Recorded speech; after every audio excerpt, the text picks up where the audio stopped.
Hey guys, coming back with a different tier list video. Somebody told me to make one for PvE heroes. Ones that really just do really good jobs at killing monsters. I also mentioned a PvE team I'm working on myself. Just specifically for fighting bosses and so on. Now, I'm going to go into the heroes tab. We're going to look at the heroes. The ones that I'm raising are Kung Fu Girl Tao. I'm finally going to be building a Jack. I'm going to be including some of my other heroes on these teams that I already have maxed out. Like Moo would probably be a good one that I'm going to be putting in. Moss I might be putting in if we don't get any other really good healers before then. Because I'm trying to make a perpetual kills every boss kind of like thing, and I'm hoping to have it ready by the end of the month, so when the next tower comes around I can test it on the tower. And the reason I want to be doing this and what I'm working on it right now for is specifically to try and beat Tower 55 without any kind of set equipment or gear. I just want to have all normal gear on all these characters and just rely perfectly on their skills and just sort of the whole main idea of the whole tactics behind everything, instead of having something else. So the team that I'm working on right now is probably going to be Tao, Jack, very likely Moss. I don't think we're going to be getting Nirvana anytime soon. Though if we get Nirvana, then boom, this flips right upside down. But Tao, Moz, Jack, possibly Moo, but I haven't decided yet, and Diva Lena. She's definitely going to be a big part of the team. Now, what all these heroes are mainly focused on is straight up killing the boss. First and foremost, I think that these are the. I think that that Lena, Tao, and Jack are probably the best boss killers on one-on-one target boss killers in the game. But if it's going to be the dragon boss, I'm going to need to have a healer that can get them there. Now, the other thing that's really nice about all these heroes is movement. Now, Jack and Tao both have 5 movement. Moss only has 3, and so does, I believe Lena's base movement is also 3. But what's nice about that is, for where they're going to be position-wise, I kind of want these two to be more protected. So let's take, for example, the Dragon map as it is right now. I'd probably be sending Jack and Tao up the center, the one with the highest dodge first, and everybody else staying right back. And then my goal is to be able to reach the boss in probably 3 turns, because I don't think I can get there in 2 turns. I might end up needing some kind of set piece for something as specific as the dragon boss. But if we think back to maybe the Tower 50 boss of the last tower, now that would be a problem for this team because obviously Tao's skills are single range, so she would be just as useless as Jack on that. But the thing is, in PvE, there's a lot of heroes that just like. The PvE and PvP in this game are very close compared to other games. They're very, very close. The biggest difference between PvE and PvP heroes are things like this. Now, I've built Deb for more PvE stuff because I really don't use her in PvP. But damage to boss. Damage to boss and damage to minion. Damage to boss. Damage to boss. And I don't know if I have 5 in a row because this is a set, but no, this is just increased attack by HP. Things like increased attack by percent of HP are not the ideal maximize your damage stats. They're not. What they are stats that work in PvP, because obviously attacking, doing extra damage to minions and doing extra damage to bosses does not help you in PvP, so it seems more like wasted stats. What's also nice about these stats is that for your base stats, they usually have straight bonuses that are very easy to see and notice and have right away, which is a great thing. So it's best in PvP because it maximizes your PvP stuff, but it's not like they're not good stats to have for PvE. If I was going to talk about an accessory that had the perfect gear for a PvE set, it would probably be percentage damage attack increase, by HP, and then it would be damage percent damage to boss, percent damage to minion, and what's another really good one?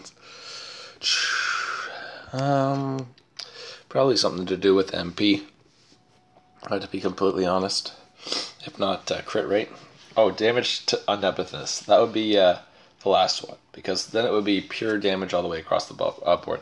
This piece right here that we're looking at, increased attack by HP, 9 MP, 8% damage to boss, and 10.4% damage on Omnipotence. That's pretty good. Now, damage to boss and damage on Omnipotence, I believe that they stack on top of one another, but they're calculated at different times. I believe that percent, I don't know if, I could be wrong, but Nepenthes do have bosses, and I believe that damage to boss and damage on Nepenthes stacks at the same time. So it might be 18.4%, but I believe that one is calculated first, and then the other was calculated on the new total. So very hard to do tests on things like that. But that's just how I feel that the game mechanics calculate different things. I believe that each different effect is calculated individually based off what the effect does. For example, plus 5.2% attack. I believe any bonus I have 2% to attack is calculated as a total off of the maximum. So I would have my base attack, then I would have plus 1300 from this sword, and 691 from this glove, and another 317 from this sword, 1821 from that sword, and another 3000 from this whatever you want to call this tiger thing. I guess it's some kind of arm cannon or something. But that's how I feel. And then all the percentage increases will go on top of that. So plus percentage attack and so on, like things like that. Now the only thing that I don't know, if attack, like the order at which things are calculated, because I don't know if attack increase by percentage of HP, for example, calculates before percent attack calculates. Because if it did, then the attack would be a lot higher for the attack percentage to calculate. But I'll leave that for some brilliant math person who has really simple and easy ways to calculate all that kind of stuff. I'm not going to be doing anything like that. But things that are conventionally good in PvP are generally usefully also good in PvE. For the most part, a really good character is a really good character, no matter which way you're looking at it. Now, that being said, there are some characters that I am going to be building specifically for very situational PvE encounters. And was unfortunate and got Tau. I think that Tau is probably one of the worst blue jean heroes that you can get. Her stats are great. Like, I have her at 4-star, and she's got some decent gear on. To be honest, like not bad, not blow your mind. You don't look at this and think, oh, that's really amazing stuff on her, but her stat reflection based off that is really good. She's got the stat of a lot of 5-star heroes that I see when I inspect people, so that's pretty cool. I think it's just because I maximize and get good potentials on my things, and I'm always chasing for things like that. You know what? We're going to do a little modification test here. Or how much money do we have? Let's refine this stuff.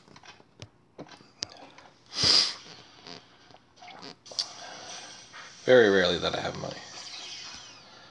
There's always so much to spend money on in this game, it just never ends. You know what, this already has critical damage, crit rate, and attack by HP. We'll just leave that one alone. And this is definitely not likely to change. But I have so many 2-star potions right now that maybe I'll try getting a higher damage if, depending on how the glove goes. But I'm just going to modify this real quick. Or, no, I'm going to go for a higher HP percent. We're talking like maybe a 0.5% here. But I'll be happy with it. Dodge, defense, damage taken, counter rate.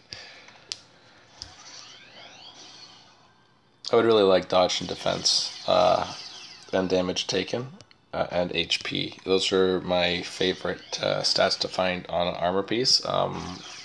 Recover percentage of HP, I'm not too fond of. I find that there's certain set pieces that if you had would be a lot better. Oh, that's great. 3.7% HP, 4.9% dodge. We'll keep that. But I find that just having really good potentials on your gear, which you're going to take a lot of sorting through. See if you're even getting ones or not. That's a lousy shield. What if I got a better one somewhere else? There we go. Getting rid of Jenny. Who needs her, right? I raised Jenny and I just was so underwhelmed that I just don't use her anymore. Like, I even have the set pieces to this piece. I think I put him on Alfred or something like that. Somebody I'm thinking about raising just for his CC ability. Yeah, it was this.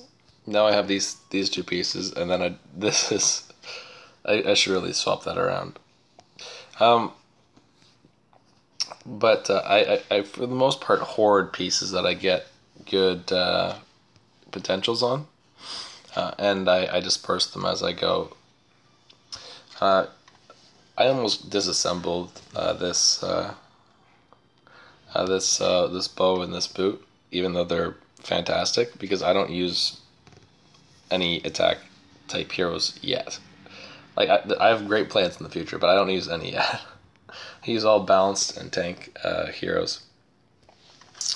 But I found that just with good potentials, you can get blowout stats on things. So some things I'm gonna have a huge excess in, but for the most part, it's like I've got some fairly lucky potentials on a pretty wide range of gear. I've seen some people with ridiculous potentials in the top 10.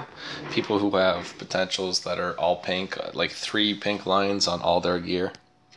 No idea how much money went into getting the potions to refine things like that, but being able to maximize your stats with good potentials is probably the first step in anything. Like, you shouldn't even be talking about characters if you can have other characters just with better gear that can just crush it. You need to be able to start from your basics before you go on.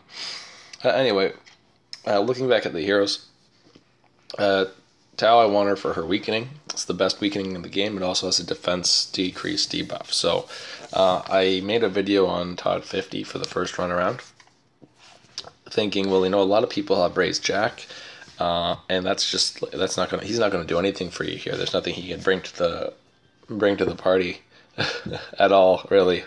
On this level, 50, I think, was the one that most people were just stuck on. They just couldn't beat, and they were just trapped in 50 for, you know, days or weeks on end.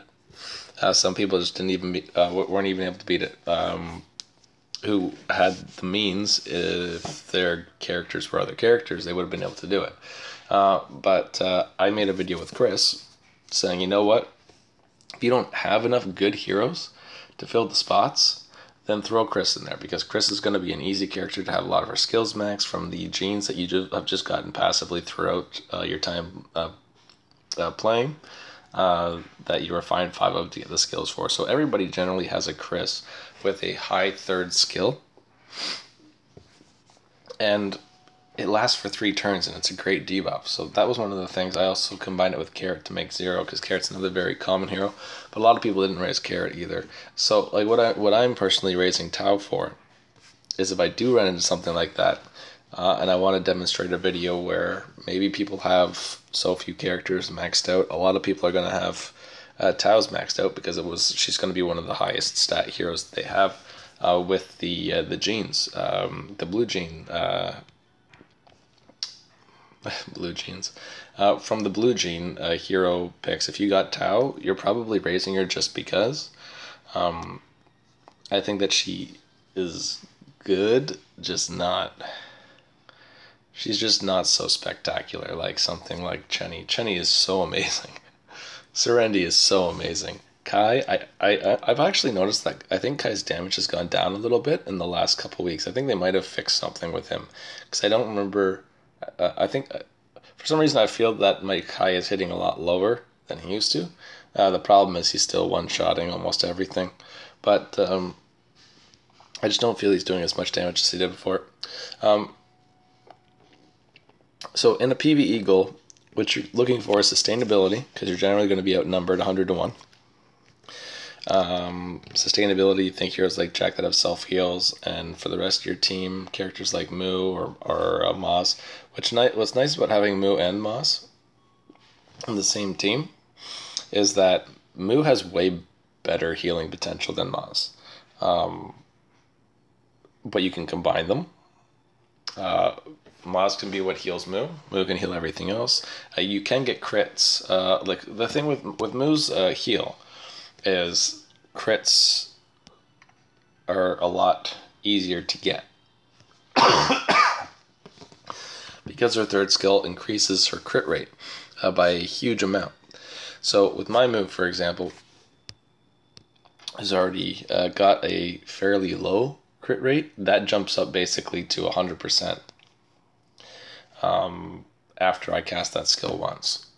Because crit rate is one of those linear stats that's just based off the flat number. So to add another 7,800, that's over 100%. It was 7,800, right?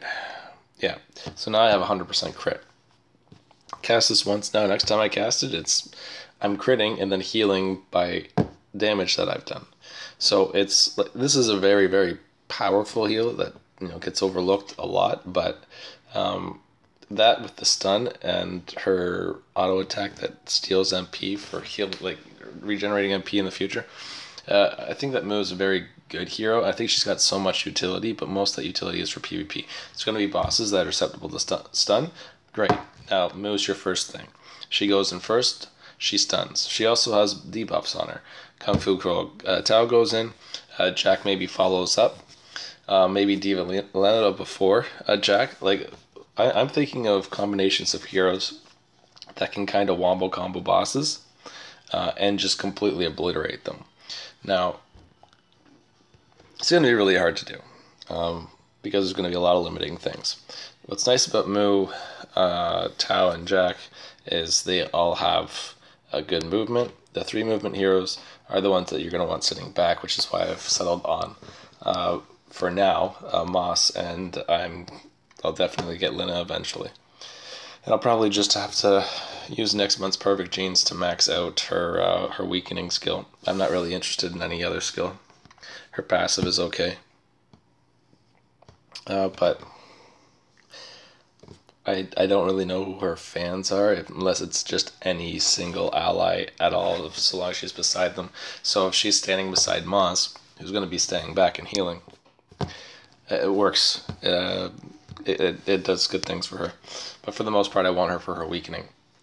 I also want her for her immobilize, but for the most part, her immobilize just works without having to be skilled out. When I attack with the immobilize, I'm not going to be doing it because I want damage. It'll be because I know I won't be able to access this huge amount of damage to kill this thing yet, and I don't want him repositioning himself like for example, the dragon on 55. Now the dragon on 55 clears debuffs. I think just 2 per turn. So it is possible to stack huge amounts of debuffs on him, then he can't get rid of all of them, I believe. I didn't really inspect him and read his stats too carefully this time around. But other characters I'm looking at Sonic Boom, because he's kind of gimmicky. Now the instant death is more for really strong common mobs that Todd was filled with this time around. There were a lot of just very strong individual units that are really tanky things. I think instant death might actually have some kind of decency to it in the future. It's just the percent rates are so low. It's just hard to imagine me adapting into a main strategy. But he's on my mind. Also Frul for the same reason, because he's a lot more versatile with his range. But Frul, I'm interested in developing as a PvP hero more than anything else. So with him, it's more killing two birds with one stone, and we'll see how it works out. But I think Frul's going to be a very, very, very probably top tier first slot hero. I don't know if he's going to beat Lee, because Lee has the thing that's way better than instant death, which is armor ignore. Basically says instant death on it without saying it. And he's got this obscene range. Like one versus one, Lee is going to be just the guy who smokes everything. He's like, all right, who am I killing this turn? This guy? All right, boom. This guy? All right, boom. Now what I like about Chenny is I can kill 2 people, 3 people in a turn. So I still don't know how I'm going to fit Lee in, because I really like Chenny's versatility. He might even be more of a second slot hero for me for that 5 range skill, because it's very reminiscent of Carrot's 3rd skill to me. And all the great uses that had. So this one is a much more focused, extremely powerful, better attack. He's got some extra kind of cool stuff to him, but for the most part, he's just better by going and one-shotting people. If you want him to get some buffs up on him, that's cool. But that's more of a PvE thing, where you're being able to stack up heroes with different buffs and your enemies with debuffs and crowd controlling and all that other nonsense. Lancer Alex might make my team for my PvP team, sorry, my PvE team, and when I have him. And also, if we get Aid Hella at some point in time in the future throughout the story, I'm thinking she's probably going to be either in Ashen or in on Moon Island. She doesn't have any genes on her, so she's going to be one person who joins you just because. I don't know how the skill scales, but it'd be cool to get extra mana regen for your PvE team for everybody by just having this character in here. Also, she's got a combination of good buffs, so I kind of like this hero. The only thing I'm having a hard time with is, as a support, I really think she needs a heal. If she had a heal, I think she'd be fantastic. Because right now, Shushu and even Electra look like better choices. But the thing that you really can't control, like with good tactics, you can generally control where your HP is going to be sitting at, or characters like Jack, who have self-heals or high regen sets of equipment and things like that you can have. There's a lot of ways to deal with HP. There's very few to no ways to deal with draining yourself from mana other than time. And that's just no good. But just some heroes I'm looking at. My list is very incomplete. Now, if you're looking for something to try and help you beat the story mode yourself, characters that are just going to be really invaluable, I think that you should be taking looks at characters like Jenny. You should be taking looks at characters like Moo. Throughout the storyline, I don't think there's a single boss that is immune to stun. Every boss is able to be stun locked. Moo also has a good area attack that increases her crit, though you really should keep her MP mostly for stun locking if that's what you're going to be using her for. But for your first 2 turns, you could generally go nuts if the boss isn't anywhere near you. It's a big map, things like that. Maybe Cleo's map, for example, or Bearman's map, where there's a lot of obstacles. Serenity is another one of those characters that's really, really, really, really good at both PvP and PvE. So if you aren't raising her, then I really suggest you do. Kai isn't that great at PvE because he has nothing on him that really sets him apart as blow your mind amazing. For the most part, because bosses are going to be taking so much of your time to bring them down, it's more efficient to have characters like Chris or Carrot knock their defense down to 0%, than have everybody hit like their Kai with better stats. Kai, I think, is more of a PvP focused hero. Also, you want to try and build a team where everyone in your party really brings something to the table. Now, the other thing they might bring to the table is wide area damage. Now, wide area damage is really going to help you with your crowd control. So I would argue that it's a lot better than maybe a 27.5% weakening on a single target character. If you take all these great characters with all these amazing boss killing effects and you threw them all onto a team, really wouldn't help you out so much. But I think that you are going to need at least one tank, no matter what kind of gimmicky thing you're going to be trying to do. You're going to want some good crowd control. You're going to want some debilitating boss skills that you know are going to be universal and work on everybody. Now,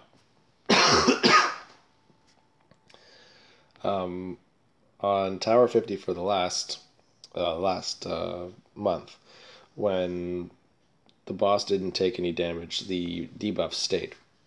So I'm thinking to myself, you know what? If I had to do that same strategy again, that would actually be really useful, because she would miss, of course, the same way, but now she'll throw a huge ass weakening on them and lower their defense by another 2,000 points. So it's only for 2 turns, which is unfortunate, but over those 2 turns, say you have 4 other characters sitting at 27.5% weakening, you're basically hitting another 200% damage, like 100% more damage per turn.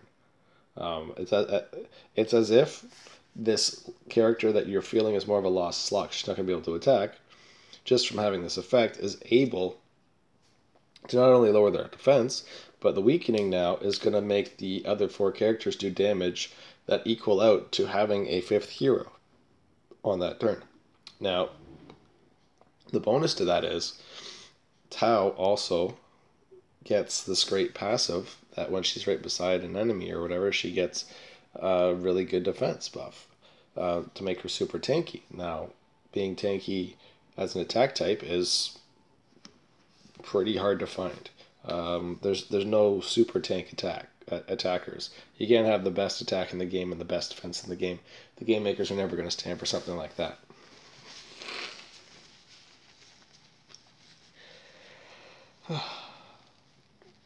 I hate being sick. But what you can do is have this conditional amazing hero and then slap a bunch of restrictions on her. So with Tao, what they've done is restricted her range, which is probably the biggest thing that people don't look at. People think that stats and movement are more important than the box hits of your skills, and Tao just doesn't have good skills. She has amazing effects on bad skills. That's what you should perceive these as. She's also got 5 movements, so she's very versatile where she can go. Even thinking about on the 2 slot, maybe dropping this attack scissor set and throwing on something like I have on Carrot here, the Lava Chaser set, because I just have these 2 pieces lying around and I don't really have anything good or anyone good to put them on, because my 2-star gear is just broken as shit. So now I have all this great gear that I don't ever use, which is kind of unfortunate. But I don't know how you're going to be building your teams. Like I said, mine's still an experiment in the making. I'm going to have to actually get them up to 5-star, max them out. I'm taking my sweet ass time doing it too. And then I'm going to try and beat Tower 55 again. And maybe I can do that before the end of the month. Maybe I can't. But I'm going to be posting my results that I get with that. So keep an eye out for it. If you want me to rate all the individual heroes as good PvE or PvP, I want to say specifically before I start that it overlaps. Heroes that are just really good, you'll find are really good. Like I said, Chenny and Serendi, for example, are amazing at both PvP and PvE. So there's a good chance that if I did have some the best team I could possibly make, that Chenny and Serendi would both be on it. I found that Bearman and his aggro pull in PvE on the Tower 55 for January was so good. The only thing I was upset about is I did not ever raise any healers that could just keep him alive forever. Because I'm positive that I could have probably killed all of the monsters on 50 if I had just raised a good healer like Moz. So I'm actually working on that right now, and I'm going to do another test. I'm going to try to do another 50 run. The only heroes I'm going to leave back are Moss and Bearman. We're going to see how we do with that. But yeah, I got a lot of great ideas from some videos in the future. I'm trying to think of different ways that I can make things more strategic now that I have really good gear just lying around. So that we'll just, like I said, we'll just have to see what the future comes up with for that. Anyway, I am going to do a quick, should just throw one of these extra persona hats on. I'm going to do a quick run through of all the characters. And maybe I should get rid of these off Carrot for another persona set. Anyway, sorry, I'm wasting your time. Okay. I'm going to make this really quick. Chenny, Serendi, good at everything. Carrot is good for both PvP and PvE, but it's more like her second skill is great for PvE, and her third skill is great for PvP. Her third skill is also good for bosses, but for the most part, her attack reduction and her wide range makes the second skill a lot more efficient, especially in long maps, because she'll hit a wide area and it's her second skill and it's really damn strong. So it'll be less mana intensive and she'll be able to use it for more turns. Momo is another good all-rounder. He's good for basically everything. He has a huge range that he hits. Now, his skills seem like, for example, to me, they look more PvE-ish because anything that has combination kind of like things, or look, every time one eliminates an enemy, increase your crit rate up to 2,500. There's obviously not that many heroes to fight in PvP. So his skills are more geared toward long fights and him really just bombing hard, literally with his giant pregnancy belly flop with his huge ass bomb that I have no idea where he pulls it out of. Looks like he just reaches behind his ears and pulls it out. He should have a magician's outfit, not a little tuxedo. Well, I guess magicians wear tuxedos. Anyway, moving on. Momo, I think, is better at PvE than PvP, but he's very strong, so he's good for both. The thing that I think is the worst about him is that he's rock. I would love him more if he was paper, because there's just, well, people are going to say that Momo and Carrot would be too similar, so why not Scissor or something like that? But Scissor is just flooded with these. There's so many Scissor heroes. There's so many amazing Scissor heroes, and they're basically all out now. The only good Scissor hero that I think is not out yet is Psychokinetic Lee. I'm pretty sure everything else is absolute junk. Yeah, Belle's going to be a crappy subpar healer that you get just by playing through the game, who's worse than Nirvana at absolutely everything. Shark's skills are so bad. They're so bad. It kind of makes me laugh. Like, why would, like, where do you need this hero? Like, the thing is, let's see this skill that removes buffs. Let's talk about Tower for a minute. In the mirror dungeons. The mirror dungeons have constantly recurring effect buffs by occupying tiles. And the tile is what's causing the buff. It's not a buff that is cast, it's a buff that's continually perpetuated by the occupation of a slot or tile. If you use this on somebody with a buff like that, which are going to be the more predominant ones, it's not going to go away. If a lot of the mobs are designed like this, or they have this great buff that it's based off of something in their passive or things like that, like under these conditions, do this. So they're self-buffing, which means they don't need to be cast. Like this is more something that actually works against buffs that are cast on somebody, and not buffs that worth through passive skills. You cannot disable somebody's passive skill. I do not think this skill could actually remove a good 60-70% of the buffs in the game, both PvE and PvP.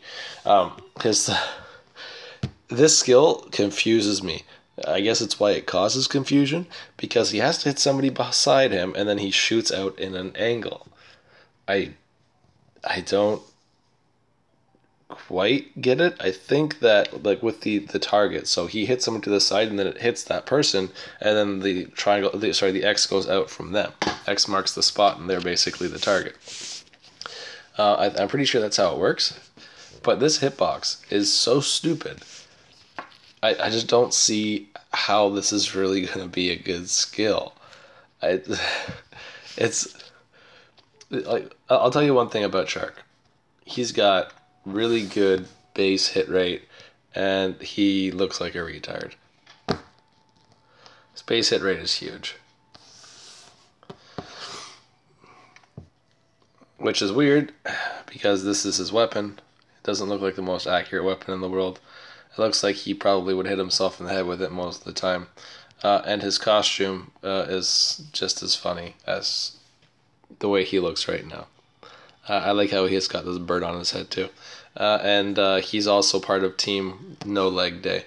But what a useless hero he's going to be. He's not going to be impactful for anything at all. It's just going to be terrible. The only scissor heroes I don't have, as you can see, Sion's not going to be good at all either. Her stats are like straight across the middle. They're pretty good, but useless. Another useless skill. Like, who wants to have this hitbox? Like, this is your range of accuracy. Just think about it for a minute. This skill, basically, like, say you're playing the ice map in PvP. Think of the conditions you need to meet to even hit somebody with this skill. These are pretty insane. This skill, much better, but it only hits an individual target. Like, these are all individual target skills, and she's no superhero like Leah with her 6,000 attack. She's got a cool little eyeball thing floating around her. That's kind of nice. Kind of like that little feather hat and all that. But she's not particularly going to be impactful or useful in any way. She's a swamp hero. She's got low attack. She's got low movement. And she's got bad skills. I don't know where she's going to fit PvE or PvP. Probably in the PvE, seeing as how there's zero way a hero like that could be useful in PvP. Fonea Queen Electra. I don't think this is some kind of hidden gem. I don't think that she's good. I think that her skills are stupid. I don't think that she's going to be somebody who is going to be changing the game or doing all these kind of great things. She's not strong, and she doesn't do anything that she does better than other people that do that thing. And she's Scissor, and Scissor's got so many good heroes. Like, I think the same problem with Fonea Queen Electra is the same problem with Phoenix Pony. Pony looks like he has some good skills. All of his skills have exceptional hitboxes. Well, every single one. They've all got really good hitboxes. Now, I might argue that raising Pony would be okay if you need some help farming Scissor Cuckoos, because they're weak to the damage over time effect. Well, this is a guaranteed effect. Additional 1,200 damage to those who are... Oh, sorry, no, that's to those who are taking damage over time. This is the one that causes the damage over time. Sorry, for 2 turns. That's a good hitbox for the shape that the Cuckoos are generally going to fall into. The only thing is Deb is way better. But there's no reason you can't have both of them. There's quite a lot of Cuckoos to get through. But I can't really see any use for Pony other than farming those Cuckoos, even though his skills are kind of nice. But there's so many amazing Scissor heroes that they're kind of useless by comparison. It's just like Lance. I think that Golden Lance is actually a well-built hero, with the exception that he reduces his own movement on his best skill. Like, he increases defense by 1,000, but I don't know if you've seen his stats. Lance has the highest natural defense in the game. So for him to max out defense just with his equipment, up in the the low to mid 50s is a very, very likely thing. So the extra 1,000 defense isn't going to do anything for him. This is just saying, hey, let's both be really slow. Now, maybe if you equip a piece of gear that gives him movement, if he reduces his own movement, that new set that came out that looks like Serendi's outfit. But the problem that I have with that is all this investment to make a hero playable is not worthwhile. Also, he does not have armor ignore this symbol. It's he has defense reduction. This is just the wrong symbol that they used for him as a character. But he's not really going to do anything for you, especially because Bearman is like the greatest tank of all time. I would definitely put him more on the side of PvE, because if he lowered the movement of a ton of things around him and himself, that's fine, because now they're only going to be able to maybe move one spot or whatever, and they're going to all converge on him, and his job as a tank is going to be fulfilled a lot easier. But in PvP, I can't really see him being useful. Jilin is a character that I'm thinking about raising myself, just because of his disarm. I think disarm is probably one of the best effects in the game.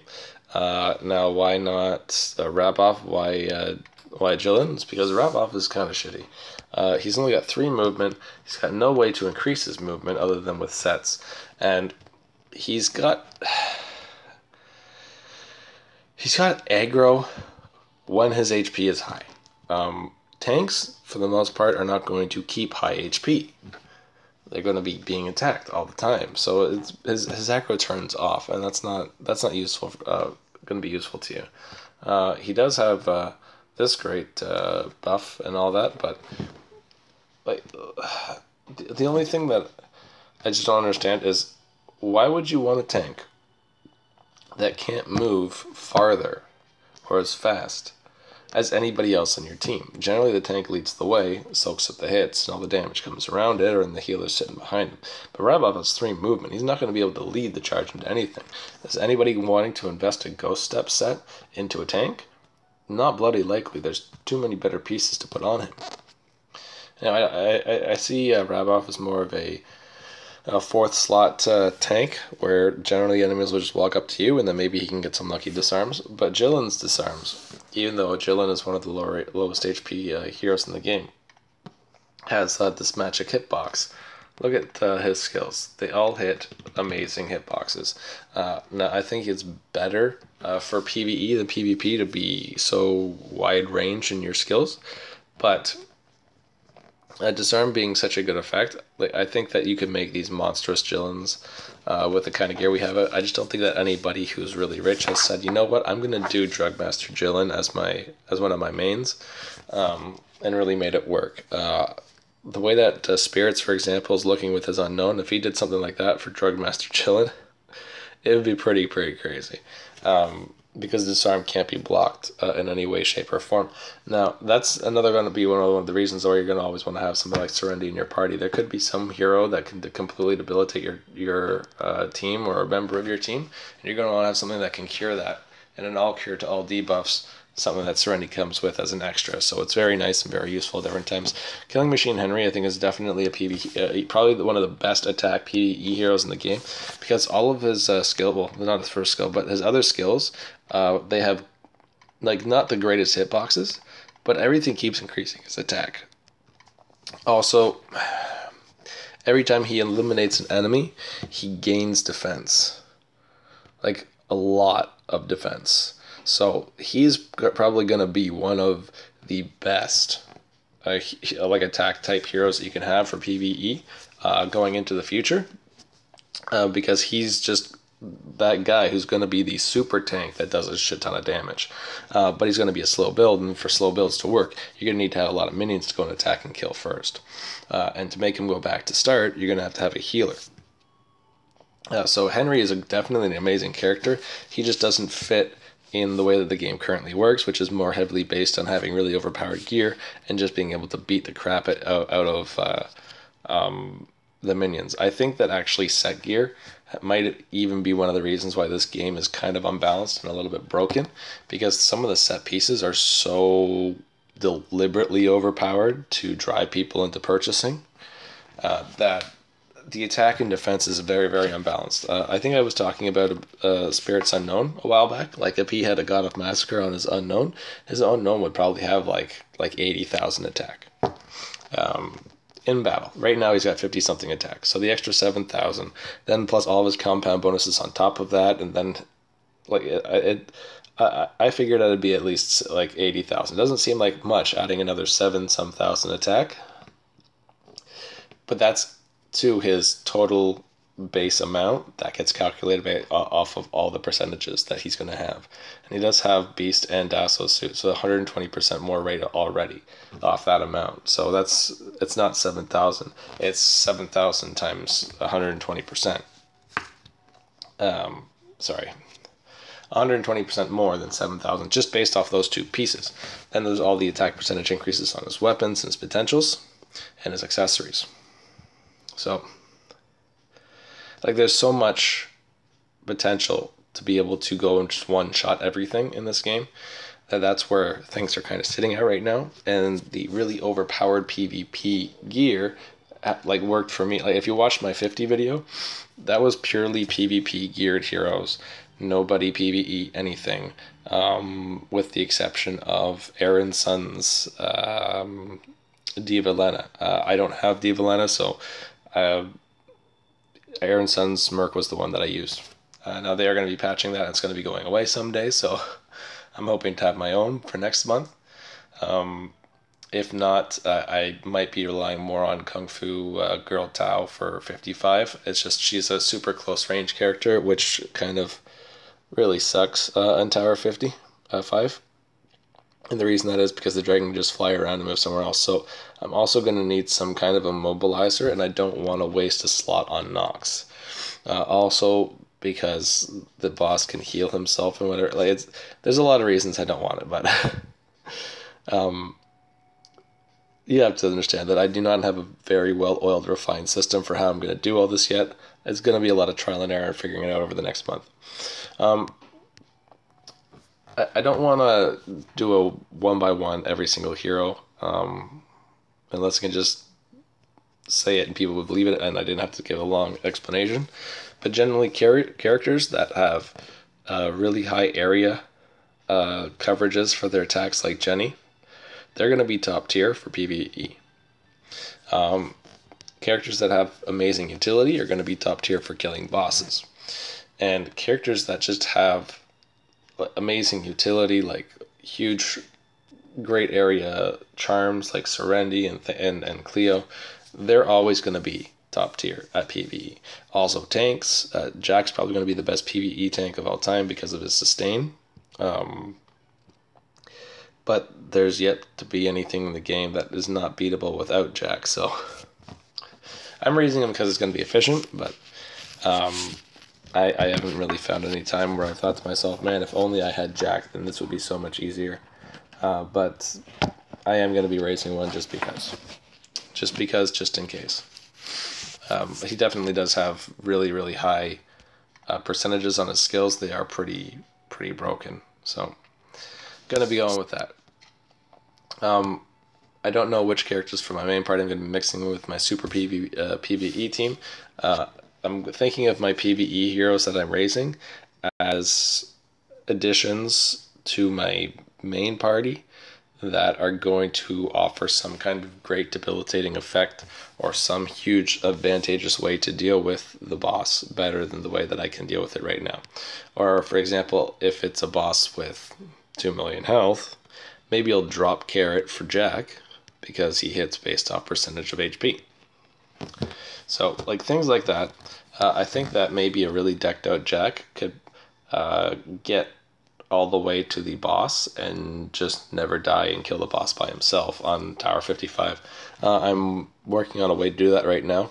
I don't know if I'll be able to do it without a ghost step. I'm just going to have to build a way to get Jack to get down there to survive and then just actually totally completely demolish the boss by just straight up attacking and winning. The only problem I'm going to have is he's going to get stunned, so I'm probably going to need to get some stun immunity on here. And I haven't touched any of his potentials at all yet, because I don't know how I'm going to be doing this.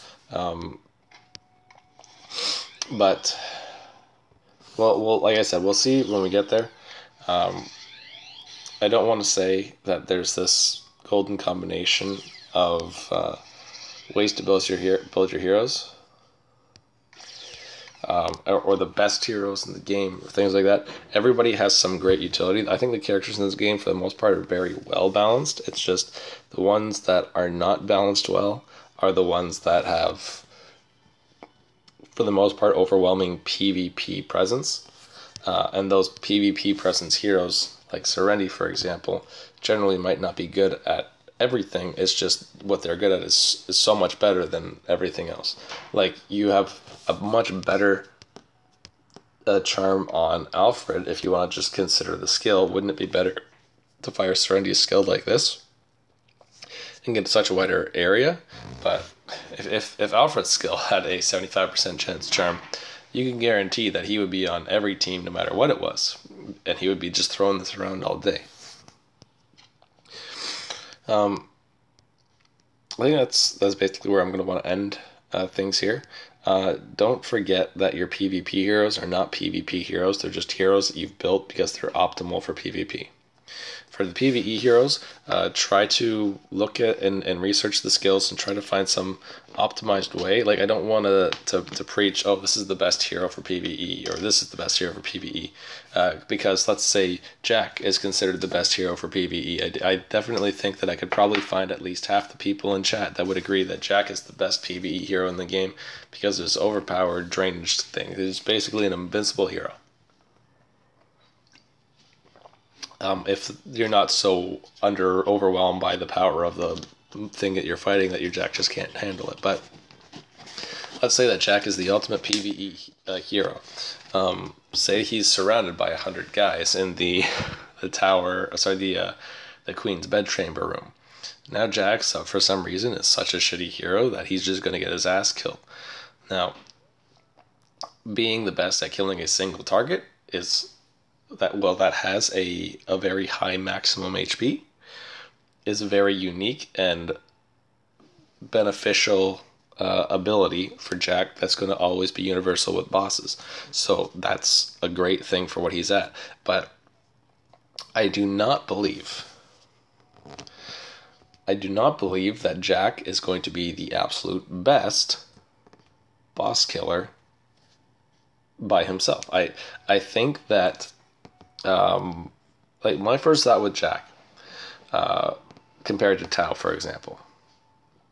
Tao has defense reduction and a 27.5% weakening. And I think that's huge. That is an obscene amount.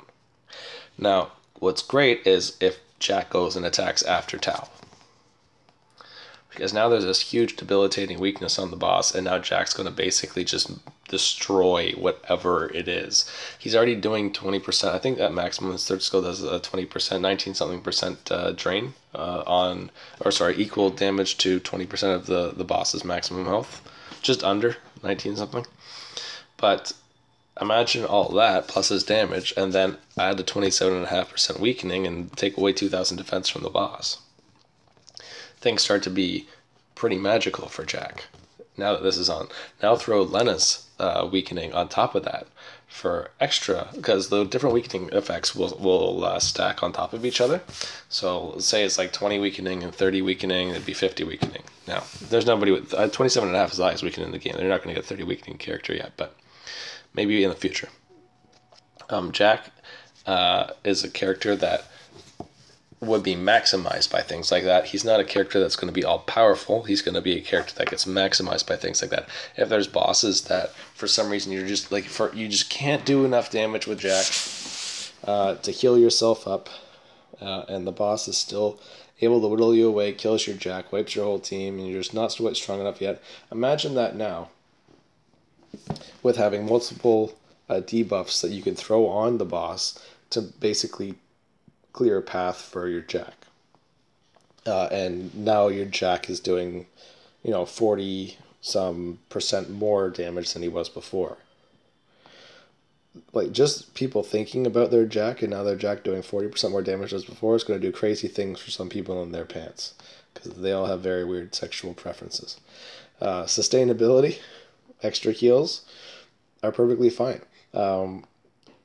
If there's a hero that Jack just can't take on, for example, Blue Sapphire has a very decked out Moss and a very decked out Jack. He's almost exclusively invested into these two heroes to be the best of the best in synergy with each other. Because whatever Jack can't heal himself, which even though it is a huge amount with the kind of stuff that he's putting on his Jack, Moss has his back and can bring him back to full almost all the time. Well, what's Jack going to need? He's going to need heroes that are good at clearing the path, like Carrot, that also can help him with the boss by lowering defense, for example. You're going to have to find some... Like, I want you to kind of think more of... if you... let's see. Having a hard time explaining this, but it's kind of like the PvP tier list. I didn't want to say, this is tier 1, this is tier 2. I said more, for slot 1... these are the best slot 1 heroes. For slot 2, these are the best slot 2 heroes. For slot 3, these are the best slot 3 heroes. For slot 4, these are the best slot 4 heroes. Why? Because the different slots have different positionings and they have a different way that they act with one another, and where they're going to be and what they do from the positions that they are starting in are going to be different things that you're going to want to accomplish with each individual one. Now, your PvE team is going to have to be built the same way. You're going to have a way to deal with the mobs. You're going to have a way to control the mobs to the best of your ability. Like if you need like a super tanky aggro bearman to do that, and that's what's going to be fitting into your strategy, that's what you're going to need for your character. You're going to need some way to kill the boss, and you're going to need some ways to support your team and keep them alive. Like you should break each fight that's really hard for you down into different little minor goals. The first goal that you're going to have is to wipe out all of the things in the way of getting to the boss. So like you have this great goal of here's me, here's the boss. So first thing you want to do is you're going to have to get to the boss. There's going to be all these obstacles in the way of you getting to the boss, whether it's little walls that the NPCs are hiding behind that are destructible, the NPCs themselves, just all the little minions and things like that. Those things are going to be your obstacles getting in the way. So for each map, you're going to say, hey, you know who's really good? Oh, they're all rock heroes. And they're kind of clumped together in this little weird angle here. I think Jenny would be amazing on this map. She could really soften everything up, and then all my characters that really just can't deal with it that great, they can go in and clean up the individual pieces. Jenny will blow them down. Maybe she'll even kill a few. And then I can just go in, these guys are weak, boom, boom, boom, boom. Then all these other characters that you have for different purposes, they now become stronger because you have something that kind of lines up with that. Now, after that, what your next obstacle may be that there's certain sigils or things, maybe there's potion spots on the map, and controlling the area around those is going to be very important because it's going to be a long boss fight. Thinking about the potions in Tower 55 right now, invincibility potions or whatever the heck they are, very important if you want to be able to do this right, or the easy way, definitely not the way that I did it on my video. You're going to want to have some kind of plan for when you get to the boss. Well, now that everything's softened up and beat down, well, is Jenny enough for this? Maybe I need Jenny and Carrot because there's so many rock characters and they're all bunched together. I need to cover a huge area, and I need to be able to hit them hard from a long way away. I need to be able to hit them before they can hit me because I don't want to take too much damage right now. What if you can't avoid it? Do you need a healer in there? Are you going to be able to sustain yourself once you get to the boss? Are you going to be able to do enough damage to kill the boss? Is the boss going to be... Is the boss Cleo? If the boss is Cleo, and you're worried about things like Charm and Confuse, why aren't you running Serenity on that team? Serenity on the 5th slot, specifically. So she can stay back and she can go last. Who got Confused? Who got Charmed this turn? Or sorry, in the 1st slot. Who got Confused? Who got Charmed? I gotta get to them before their turn comes up. Like you got to have these kind of pieces in place, and there's going to be heroes that are really good at those things. For example, I think that Tao, I think that Lena, I think that Chris and Carrot are great at single target debilitation. Carrot reduces their defense and their crit rate. What's great about a boss? A boss that can never crit you. That is like one of the a lot of people like to think that Carrot is just this boom, you're dead hero, but Carrot's main attack reduces crit rate by 3,700 for 2 turns. Like, I don't know of any boss PvE style that has 37% crit rate. I don't think there is one. This basically removes the chance for you to be crit by a boss. Now, if you don't think that that is worth it in itself, then maybe you got a strong enough team to just deal with it by yourself. But a lot of people aren't going to be able to have things like that. So what you're bringing to the table can do more than one thing. For example, Carrot's really good with her second skill for clearing the field a little bit. Let's actually look at Carrot for just the sake of this example to see why she's so efficient for different things. Carrot, start of the battle, there's minions everywhere. Her second skill doesn't take up all that much mana. 74 mana, what do I have? 266. All right, so with my regen, I could probably cast that 4 turns in a row. So this is kind of like the starting point. All right, she's got 4 movement. That's pretty good. It's not 5, but 4 movement is still great. She can definitely get into some good positions to be able to fire this skill very well, very efficiently, and do some pretty cool stuff with it. What's also nice is I think if she fires it on an angle, she reaches 4 lines, not 3 on the diagonal, depending on how this formation is shaped. Because if you're shooting out on a diagonal, it comes out. Well, I'm sure you already know how it works. It reaches if you're shooting on the diagonal here instead of straight forward, it comes out on a 4-spot diagonal.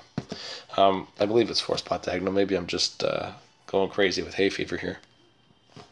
But after she's softened up the minions, now she's got this great skill. So we started here. The boss was over there. We used our good area skills to kind of blow down as many mobs as we can in a short period of time. Good combinations with everybody. We were able to hit a large area of guys at the same time, maximizing our damage. Instead of picking them all off one at a time. Now we're up at the boss, and I still got some mana left. I'm going to fire my third skill. Boom! Boss is now debilitated defense-wise. He cannot crit any of us. That's amazing for a character like Carrot. Now, I don't have any mana left as Carrot, and everybody's putting the beat down on the boss, and now Carrot has this great skill. Her first skill, once the enemy starts getting low, starts doing extra damage to the maximum HP, which is pretty cool. I think that's a great skill. I think it's very strong, too, for what it is. Very underrated. But Carrot kind of has this great flow to the way that her skills are going to work consistently throughout a fight. She actually has a place to be at all stages in the fight that is influential to the fight. Not every hero is going to be able to have something like that. Carrot's a great hero all around. If the fact for her squishiness basically is the only thing that anyone's ever going to complain about. I've never seen anybody build a super Carrot with 80,000 HP. I'm sure it's not impossible, but it's not bloody likely. But she needs that squishiness because she is such a great all-around character for everything else. Where if we compare her to Jenny, Jenny's not as versatile as Carrot is, but she hits a way wider area with her skills from a farther range. So she is more of a specialist instead of an all-rounder for crowd control in terms of the PvE style. Her passive is also based off of having more paper heroes in her party. So it's something that's going to be beneficial universally all the way across. You know, it's great. Moss is a paper hero, so if you're running a healer, you've already got that. In PvE, it's much easier to guarantee the effects of her passive. In PvP, a lot of people are running their paper in the second and third slots right now, and you can just go and kill one of the papers, and now Jenny's passive turns off. It's kind of really not that great. If you really think about it, it's pretty bad, actually. Good passive, just really bad condition, at least for a PvP mentality. But in a PvE, she does stage 1. Let's carve her path to the boss. She does that very, very, very well. She has very low movement, but that's fine because she's not going to be leading the charge against the boss anyway. So it's alright if she's the last one to arrive because you're going to want her to be at the back popping stuns from a long distance anyway. Moo is another good all-around hero. Her skills, the way that they're built, She's got something that can kind of heal you up a little bit, do area damage at the same time, increase her crit rate, which is great. Now, this is not going to be a good skill at all. Her passive is absolute garbage because you don't want anybody to die. So if your characters are dying, then the battle's just not going too well at all. 100% stun is straight boss focused, but with her mana gain and her third skill being heal, I think the stun placement in the second slot is very, very, very good. I think Moo's a very well designed hero in that respect because she's going to blow a ton of her mana through being kind of a lower tiered crowd controller going into the fight, and then being able to gain her MP back through attacks by picking off some characters that may be softened by maybe Jenny or maybe Carrot or whoever you settle on using for your wide area skills. Then by the time you get to the boss, now you're using your not so mana heavy second skill. In this case, very mana heavy. Wow, 98 mana. Moo has some mana issues, for sure. You're going to want to get a few of these MP potentials on her. And now you got to the boss. Sorry, I'm losing track. Jin basically is the bad version of Tao. So, good-ish hero, badish stats, goodish skills, badish movement. I believe this weakening also goes up to 27.5%. It's the same. So maybe you want to have some crazy thing where you use Jin, Tao, and Lena to put a boss with a 70-some% weakening on them, and then you want to go nuts on them with maybe Psychokinetic Leave from really far away. Pop. Just blow them up and see how much damage you can do for fun. I don't know. Your strategies are your own to come up with. But I just don't think that this is a good hero. She is more PvE focused. You can tell that right away by her skills. This one increases movement. And it can accumulate. So when she counterattacks, maybe the counterattack piece as well for 3-star. Maybe it would be a good consideration to put something like this on her, because she'll counterattack and she'll build up her stacks. I believe she builds up stacks. I don't understand why it wouldn't work like that, because it only lasts for 2 turns, but it only increases movement by 1. And it can accumulate 3 times, so I don't...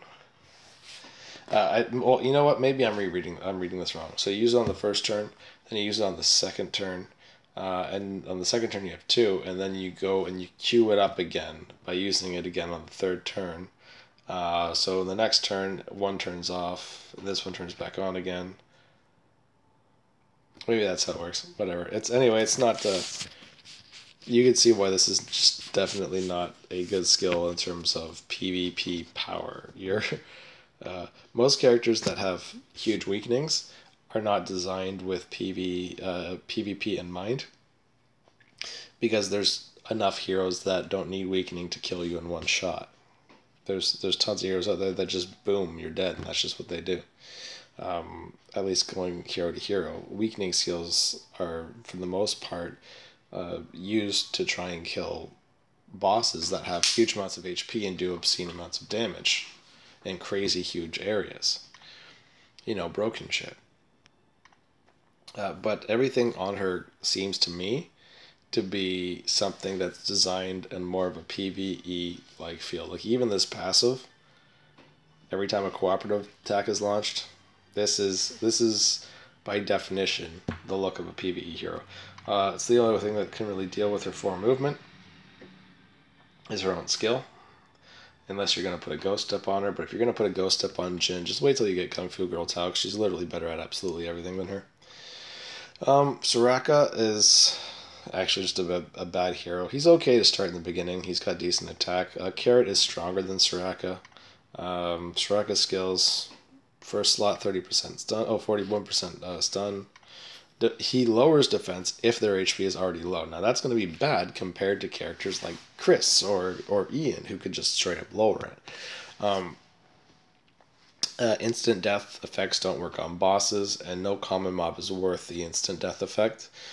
So I think instant death is going to show more or shine more in PvP as a you build this really strong hero. Like, I think Fruel's going to be great because Fruel's a really good hero. And then you're going to build this really strong hero, and then boom, oh shit, he just instant killed them. Now, it's not really going to change things for super high level play because rich people are just going to be all like, well, I got a Dacimeter and a Beast Rain and all this other great shit on him, and he just does like 100k damage. So like I don't need the instant kill. He just kills everything in one shot anyway. But screw people like that. Potentially me if I win the lottery tomorrow.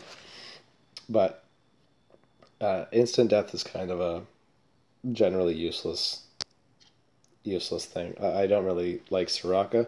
If he couldn't walk on water, he would literally have nothing I could say that's beneficial and good about him. At least not better or impactful. Better than anybody else or impactful to a team in any way. Who could we talk about next? Who's a very good, well-built, well-balanced hero, especially in the mind of PvE? You know what? This has run long enough. I'm thinking about Nox because he's got all these great skills. Damage over time is nothing, but whatever. Immobilize is amazing. Immobilize in a long straight line is so fantastic. And this semi-big area confuse, good range, 4 range. He seems okay. He just doesn't seem blow your mind good. His stats are okay too, but we'll see how good he is in the future if he ever becomes more mainstream. I don't have high hopes for him right now. Lily, I think, would be another great PvE hero. She's got a guaranteed stun, which is nice. The only thing that I don't like about Lily is Moo already has a guaranteed stun. Well, what if Moo's just not strong enough? Well, then Lily is going to be a better option for you because Lily has like 8,400 base attack. She's really damn strong, or he's really damn strong, or whatever it is really damn strong. Also, you're basically always going to attack with him with direction strategy. You're always going to be able to attack from the position you want, almost 99 times out of 100. Unless the AI gets smart enough to kite you around, that's going to happen all the time. So you'll always be able to get a good advantage strategy when you're attacking, and he'll always do the extra damage. He has these combination skills where, this inflicts damage and increases movement. Oh, great, I have extra movement this turn. I'll definitely be able to take advantage of my passive next turn by sweeping around behind him. Look, if you had to use your main skill because you're out of mana that turn, and next turn you have enough to cast your third skill, boom, now you get an instant stun rate. That's cool too.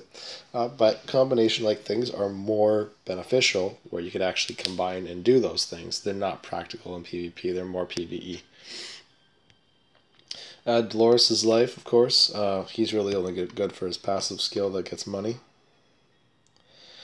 I might even raise him, to be honest, just to keep him around, max out his passive. I blow through so much gold, it's outrageous. I just think that it might be a good idea just to max his passive and just throw him into every party I have when I'm farming genes all the time. I'm running out of things to farm too in terms of genes, so maybe I'll throw Dolores onto the list at some point in time just to make money faster. I don't know how his skill scales, but the way that gold comes now is pretty great. There is one thing I have a question about. If you get SS on a battle, does Dolores' passive only affect the gained gold from the battle, or does it affect all the potential gold drops that you get as well? That's all I want to know. I know that DB testing is inconclusive because the amounts are so sporadic you can never tell. Unless we have a clear vision of what the maximum is and what the minimum is, and then you are able to do all your battles with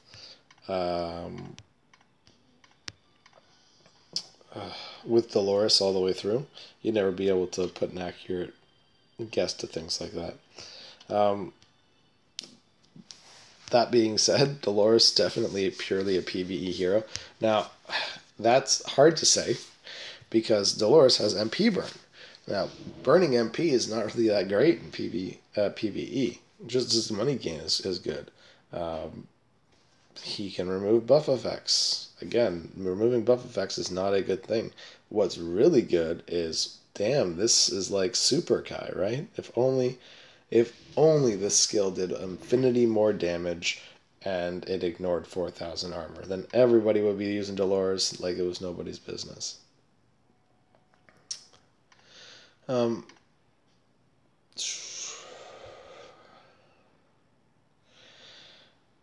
A skill that's not that great. Now, if you want to talk about just the way that Dolores is built, then yeah, you'd obviously be spamming skill 2 the most in PvE. And by the time you get up to the boss, you probably wouldn't have very much mana, so great, we can start him off with Dolores, who's going to be doing more damage because the boss's HP is really high. He's not 100% useless. He's just not going to be good. If you're finding yourself always out of gold, though, I do recommend raising him just for his passive, max out his passive, and put him as a 5th in all your battles when you're playing and farming genes and doing whatever. Maybe work him into your Queen's Bedchamber maps. Alright, that's basically all I want to talk about. Lilith, sorry, last thing. Lilith is a tank, which is hard to believe because his defense is terrible, but his HP is high and so is his dodge. His base dodge is really good. Now, I've recruited him, he's 1-star, he's level 9, so I'm sorry his dodge is absolute junk, but he is one of the higher base dodges in the game, and he's a tank. So he's the kind of tank that's more built around just dodging all the time, plus his costume makes him look like a panda, so he's totally cool. Oh yeah, totally worth it. Some costumes, definitely worth it. But he would be a pretty decent PvE tank just because of his dodge. Because PvE minions and bosses, for some reason, they like cap out at like 10% hit rates. Like nobody has a good hit rate. There's no guaranteed this boss hits you every time boss. Anyway, I've rambled long enough. I hope that the explanation for the more structure is more important than the heroes and what they do, and each hero is going to have something that it's got a goal for. But just to reiterate again,